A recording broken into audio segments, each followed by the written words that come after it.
One of the biggest moves of the NBA trade deadline, in a trade that almost everybody loved, was the LA Lakers adding Mark Williams, a young center who fit perfectly on their team without Anthony Davis and aligned with the timeline of Luka Doncic. Well, that trade is now no longer happening. In a shocking turn of events, the Lakers have canceled the Mark Williams trade. So, what exactly happened here?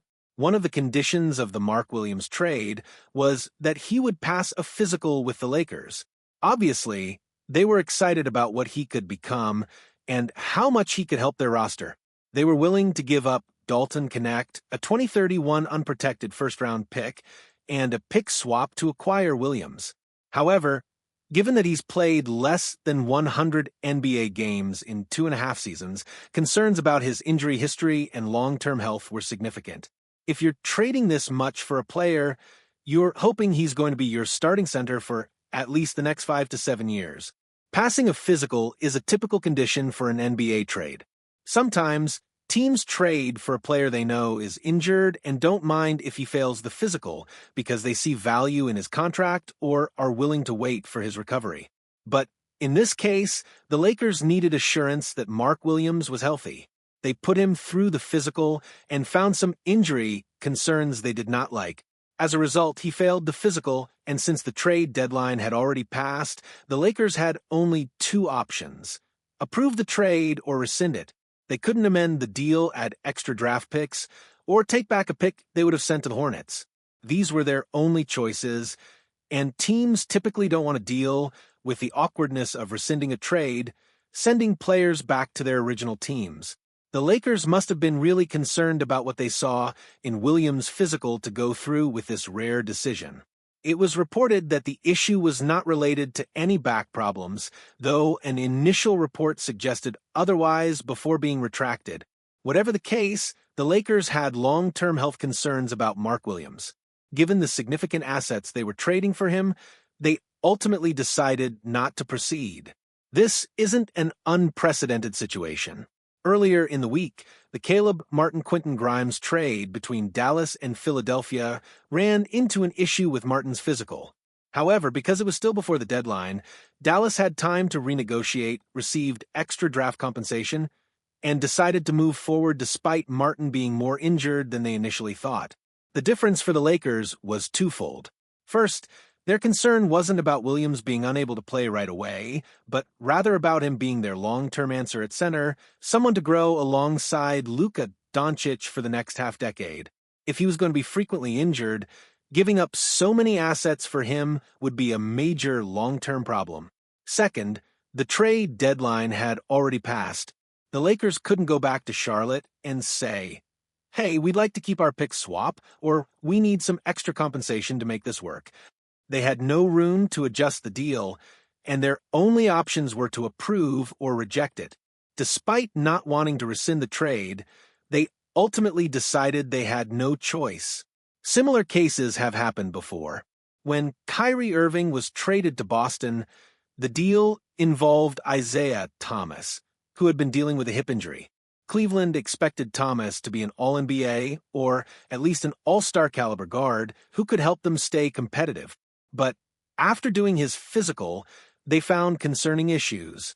Since it was the offseason and the deadline hadn't passed, the Cavs were able to renegotiate with Boston and received additional draft compensation, a couple of second-round picks, before finalizing the deal. The key difference was that Cleveland had time to adjust the trade, whereas the Lakers did not. A more comparable situation to the Mark Williams trade happened in 2009 or 2010 when Tyson Chandler was supposed to join the Oklahoma City Thunder. He was traded to OKC, but after failing his physical, the Thunder rescinded the trade. They had the option to amend it, but chose not to, sending Chandler back to his original team. 2 years later, he was a key defensive anchor for the Dallas Mavericks' 2011 championship team.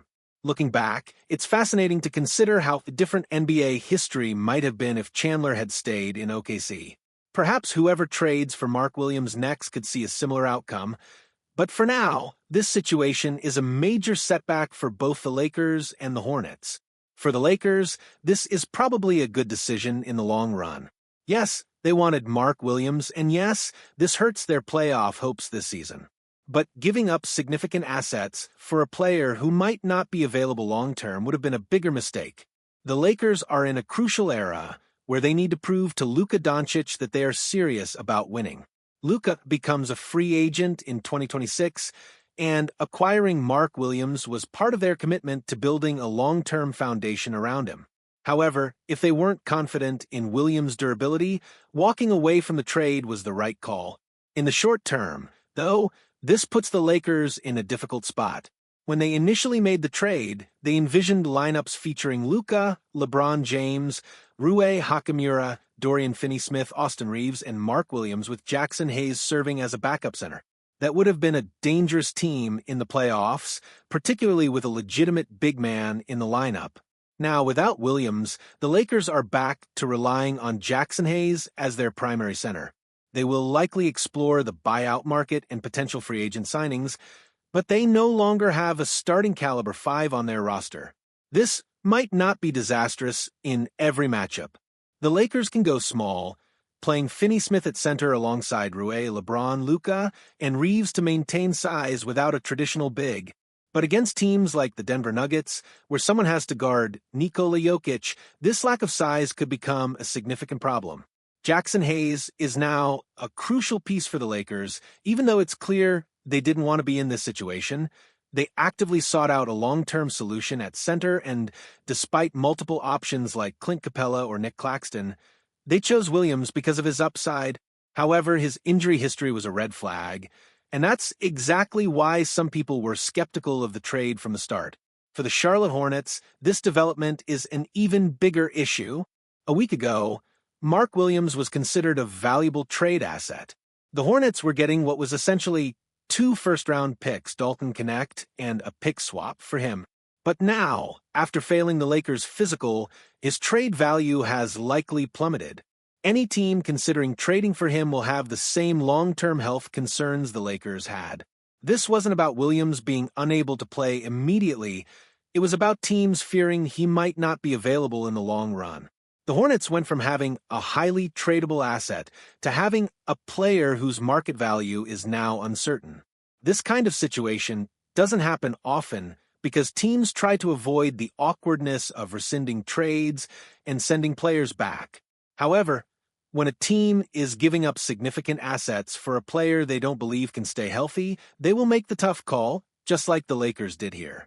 If you enjoyed this breakdown and want to stay updated on all the latest NBA trades, news, and analysis, make sure to subscribe to the channel. We bring you in-depth coverage of major deals, roster changes, and everything happening around the league. Don't miss out. Hit that subscribe button and turn on notifications so you never miss a video. Also, if you found this content helpful, drop a like and leave a comment with your thoughts on the Lakers' decision to rescind the trade. Do you think they made the right move, or should they have taken the risk? Let's talk about it in the comments below. Your support helps us grow and continue bringing you quality NBA content. Thanks for watching, and we'll see you in the next one.